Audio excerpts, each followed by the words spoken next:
Betulnya saya bilang nih nggak usah lah. Bagaimanapun juga itu ayah daripada anakmu. Tapi karena dia udah kelewatan, ya udah nih dia kelewatan, udah ini kita laporin aja deh.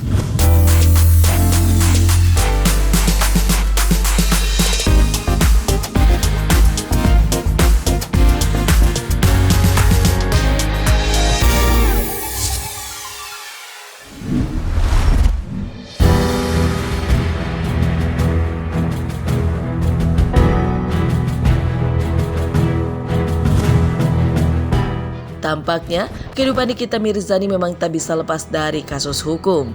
Pasalnya, baru-baru ini Nikita kembali melaporkan mantan suaminya Dipo Latif ke Polres Metro Jakarta Selatan.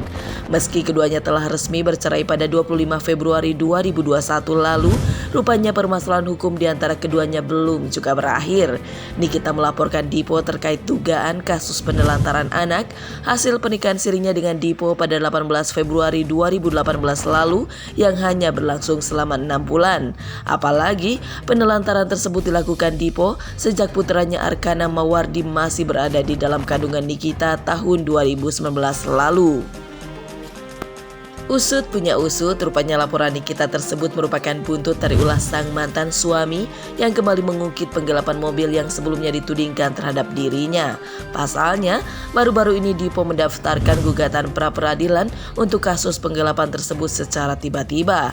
Padahal, menurut Nikita, kasus tersebut sudah dihentikan Polres Jakarta Selatan sejak 2019 lalu.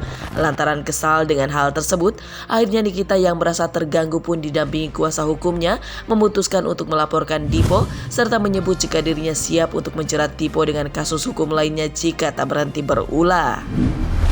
Dari hamil, kalau terima dari hamil sampai detik ini. Tapi sebetulnya jangan dilihat dari berapa nominal yang dilaporkan ke polisi ya, bukan itu. Tapi lebih ke bagaimana dia memberikan kasih sayang ke anaknya gitu, atau nggak usah itu deh nanya kayak atau apa tuh nggak pernah. Dipo itu tahun lalu ada telepon tapi nggak pernah nanya, cuman kayaknya dia nelfon sama saya nggak diangkat, mungkin tidak terangkat karena mungkin sudah malam gitu.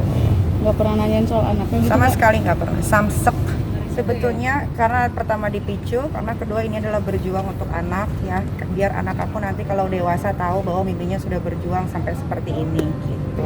Apa yang digelapin? Kan dia waktu itu ngelapor ke Jakarta Selatan, Polres katanya digelapin celana dalam, ikat pinggang, mobil, paspor. Oke, saya jawab yang pertama paspor dulu, paspor. Kalau digelapin kenapa dia setelah kejadian itu dia bisa berangkat ke Singapura? Itu pertama. Kedua, mobil kan sudah jelas tidak terbukti.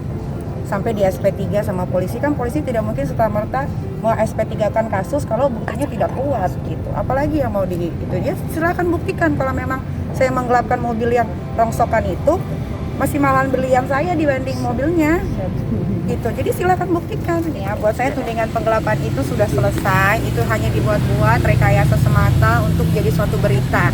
Karena sekarang mereka itu berkelompokan untuk melawan saya sendirian. Jadi cerita tentang penggelapan itu kan sudah SP3 sama Polres Jakarta Selatan, berarti sudah selesai kan. Nah, polisi kan tidak semerta-merta untuk mengeluarkan surat SP3 kalau memang buktinya tidak kuat. Nggak tahu, mobil itu setahu saya dulu bodong ya, nggak ada surat-surat.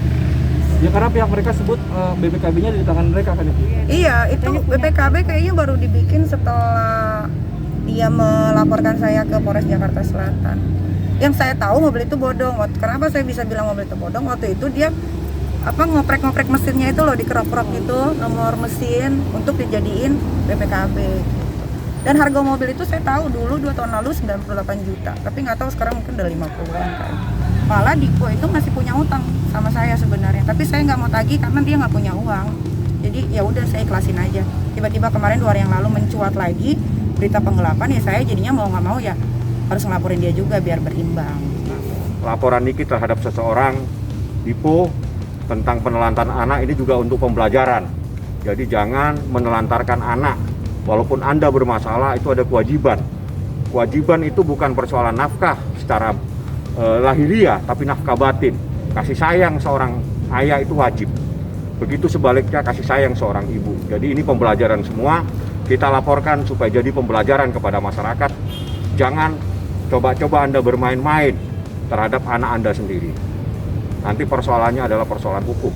Jadi menelantarkan ini jangan diasumsikan tentang finansialnya. tapi termasuk kepentingan anak itu sendiri, lahir dan batinnya itu penting sekali. Nah, kalau ini dibiarkan seorang ayah terus tiba-tiba menelantarkan, tidak pernah melihat dan sebagainya, ini ada persoalan-persoalan hukum jadinya, itu namanya menelantarkan. Jadi nafkah itu bukan nafkah lahir, tapi nafkah batin juga itu perlu terhadap seorang anak, apalagi anak kecil. Jadi ini pembelajaran buat semuanya. Sebetulnya kita nggak mau lapor lah ya, tapi karena sudah ada sesuatu yang... Karena diposil, nggak bisa diam. Nah, itu mungkin kan aku ini. masih seksi, terlalu seksi sekarang, aku nggak tahu. Jadi seperti itu.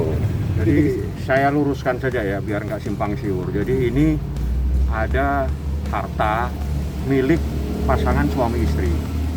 Gitu. Jadi terus bagaimana seorang suami memberikan sesuatu kepada istrinya tiba-tiba dibilang penggelapan? Ini logikanya ditaruh di mana? Itu yang pertama. Yang kedua, ada somasi yang dilayangkan. Dia meminta kembali pemberiannya. Nah, seorang meminta kembali pemberian itu bukti bahwa memang barang itu pernah diserahkan. Seperti itu. Jadi nggak ada perbuatan pidana di sini. Ini hanya cari-cari masalah saja. Makanya dia cari masalah, kita sebetulnya tidak mau melaporkan penelantaran anak. Tapi karena dia memicu, ya kita laporkan. Masih banyak pasal yang nanti yang kita kaitkan. Sebetulnya saya bilang nih nggak usah lah.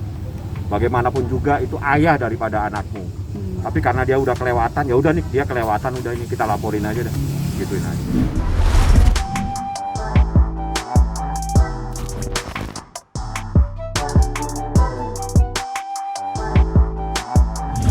Tak berhenti sampai di situ, rupanya Nikita kini kembali berseteru dengan rekan sesama selebriti.